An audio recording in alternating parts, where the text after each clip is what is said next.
Hello student, कैसे हैं आप सब। तो स्वागत है आप सबका फिर से हमारे यूट्यूब चैनल हिंदी क्लासेस में।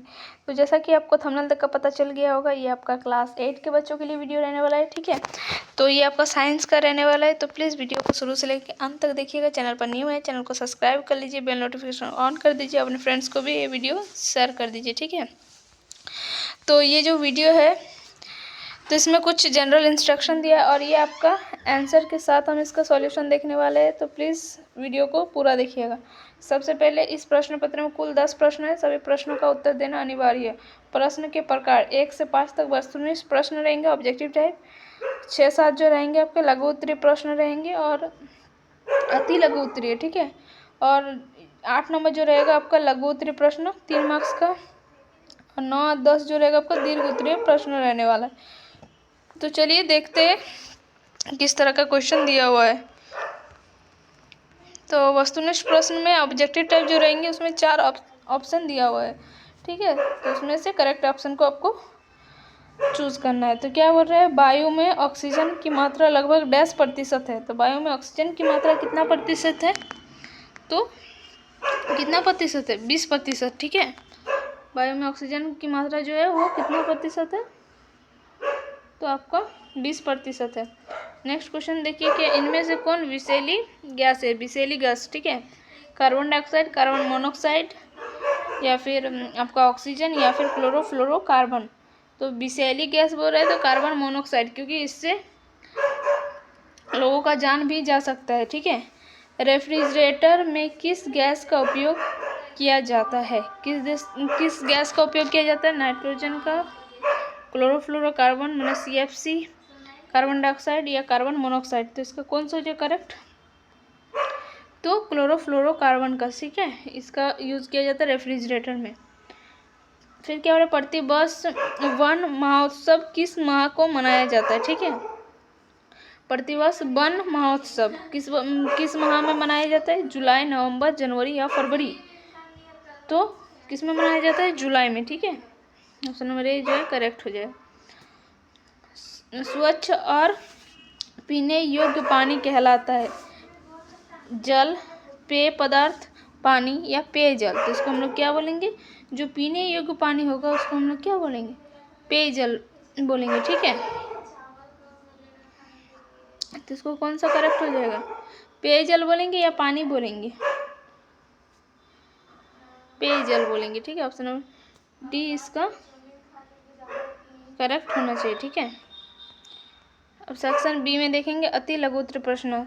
CNG का फुल फॉर्म क्या है, ठीक है, और LPG का फुल फॉर्म क्या है। तो यहीं पर आप लिख सकते हैं, CNG का फुल फॉर्म होता है आपका compost natural gas, and LPG का लिक्विड पेट्रोलियम गैस। ठीक है, और आपका लघु उत्तरीय प्रश्न में देखेंगे जल प्रदूषण किसे कहते हैं, उदाहरण सहित लिखना है। ठीक है, और क्या है क्वेश्चन नंबर डी में आपका सेक्शन डी में दीर्घ उत्तरीय प्रश्न है, वायु प्रदूषण किसे कहते हैं, इसके कारकों को लिखिए, और ग्रीन हाउस इफेक्ट से आप क्या समझते हैं। ये सारा क्वेश्चन का आपका सॉल्यूशन देना है। तो चलिए देखते हैं। सेक्शन बी में देखेंगे हम अति लघु उत्तरीय प्रश्न, जिसमें हम CNG का फुल फॉर्म देखने वाले। तो जैसे कि आपको बता चुके हैं, CNG का फुल फॉर्म क्या होता है, कंपोस्ट नेचुरल गैस, या फिर क्या बोलेंगे, संपीड़ित प्राकृतिक गैस, इसको हिंदी में बोल सकते हैं। ठीक है, CNG का।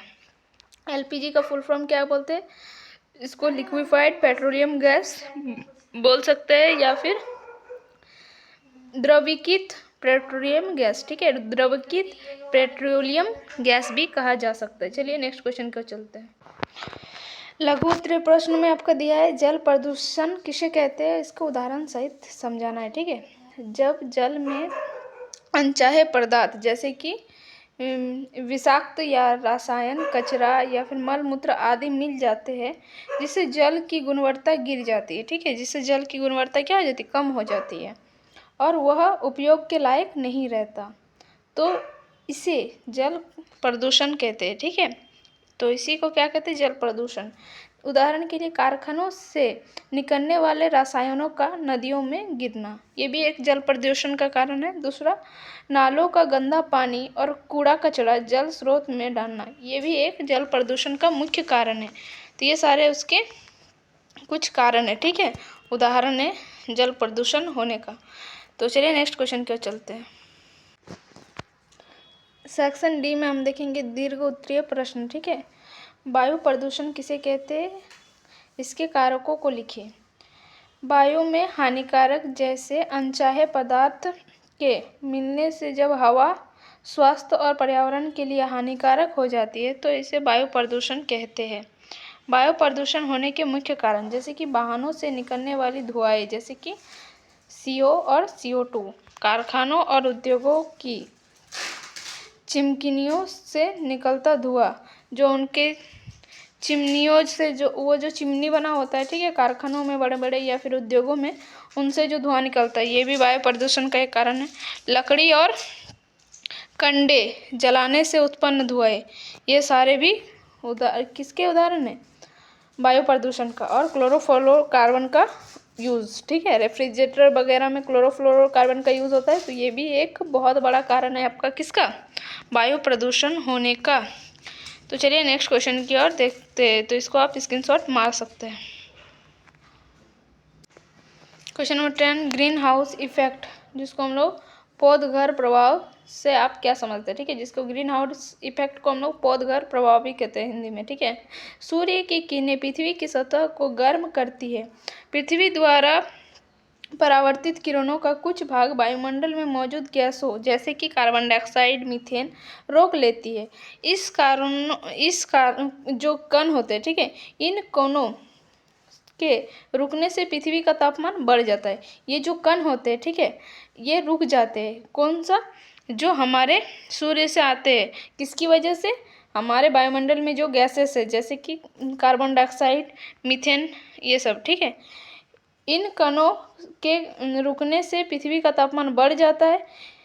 इस प्रक्रिया को ही ग्रीन हाउस इफेक्ट कहते हैं। यह जीवन के लिए आवश्यक है, इसीलिए इन गैसों की अधिकता से ग्लोबल वार्मिंग का खतरा बढ़ा रहता है। ठीक है, तो जिसकी वजह से अगर ये ग्रीन हाउस इफेक्ट बढ़ता रहा, ठीक है, तो इससे क्या होगा, ग्लोबल वार्मिंग का खतरा बढ़ रहा है जिससे। ठीक है, तो यही है आपका ग्रीन हाउस इफेक्ट। तो बस आज के लिए इतना ही, फिर मिलते हैं नेक्स्ट वीडियो में। तब तक के लिए बाय बाय, टेक केयर, जय हिंद, वंदे मातरम, स्वस्थ रहिए, पढ़ते रहिए, धन्यवाद।